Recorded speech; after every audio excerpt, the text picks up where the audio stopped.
Hi, I'm Nicholas Kilzer. I'm the Senior Science Editor here at World Book Publishing. Sauropods are the most iconic of the dinosaurs. They could be more than 100 feet or about 30 meters long, and they could weigh as much as 10 elephants. Sauropods are instantly recognizable for their very long necks and small heads. Reconstructions of their giant skeletons are the centerpieces in natural history museums throughout the world. Brachiosaurus is one of the most well-known sauropods. But compared with other sauropods, such as Apatosaurus, Brachiosaurus had a longer neck and a shorter, thicker tail. The animal's head featured a broad, flat snout and a large dome-shaped ridge above the eyes. Its nostrils opened from the ridge at the very top of its head. Brachiosaurus bones found in western North America indicate that the dinosaur lived entirely on dry land. Paleontologists think it probably ate leaves from the top of trees, as giraffes do today. For this reason, reconstructions of Brachiosaurus skeletons are usually shown with their necks in an upright, high position. However, some scientists have more recently argued that sauropods must have stood with their long necks held horizontal and their heads near the ground. Low neck poses for sauropods are now seen everywhere, from television shows to museum exhibits. So which was it? How did the giant sauropods such as Brachiosaurus hold their necks? It's not an easy question to answer. If you have a long neck that weighs a ton or more, it's important to hold it in a neutral position where the stresses and strains are kept to a minimum. Paleontologists generally assume that one can get a good idea of an extinct animal's neck posture by simply plugging the vertebrae, that is the backbones, and the skull together and arriving at the best fit. But when you place dry bones together, it's difficult to form the strongly extended poses present in living animals such as giraffes.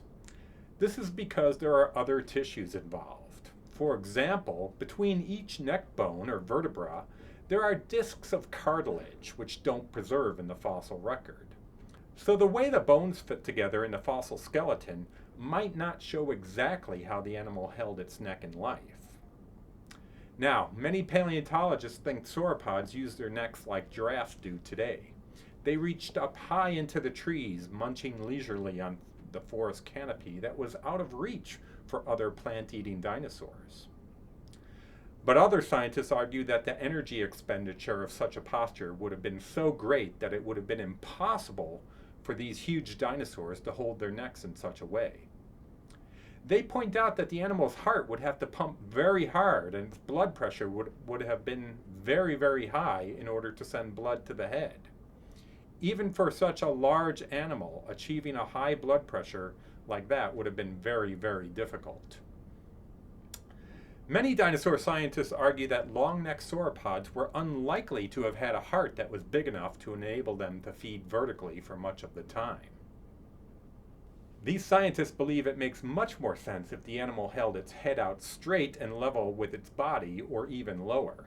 Other large sauropods, such as Diplodocus and its relatives, appear to have vertebrae that could not easily move vertically.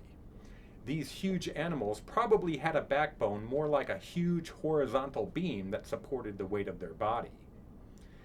The advantage of having such a long neck held so low to the ground is that the animal could then graze a wide area of low-lying vegetation without having to move its massive body. So how did Brachiosaurus hold its neck? Brachiosaurus in particular is usually depicted as holding its neck upright. Unlike many other giant sauropods, Brachiosaurus had forelimbs that were longer than its hind limbs. This would create a very unusual posture if it normally held its neck out straight. Instead, this likely helped it hold its neck in a more upright position to reach leaves on the very tallest trees. Like many sauropods, Brachiosaurus had hollow spaces in its neck bones. This no doubt made those neck bones lighter and easier to carry upright. Brachiosaurus also had its nostrils positioned high on the top of its head. Having the nostrils elevated like this does not make much sense if the animal typically kept its head low to the ground. Instead, it seems that this creature was built especially for reaching high up into the trees, where it could rake huge masses of leaves into its mouth with as little difficulty as possible. While Brachiosaurus likely held its head high, other sauropods may have had a more horizontal posture. Given that there were dozens of species of huge, long-necked sauropods living during the age of the dinosaurs, there was almost certainly a good deal of variation in their normal postures.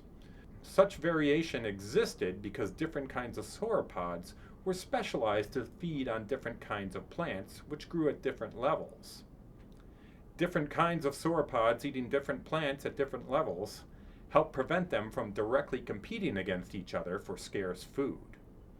Figuring out exactly how each species of sauropod stood and lived is something that should keep paleontologists busy for a long time to come.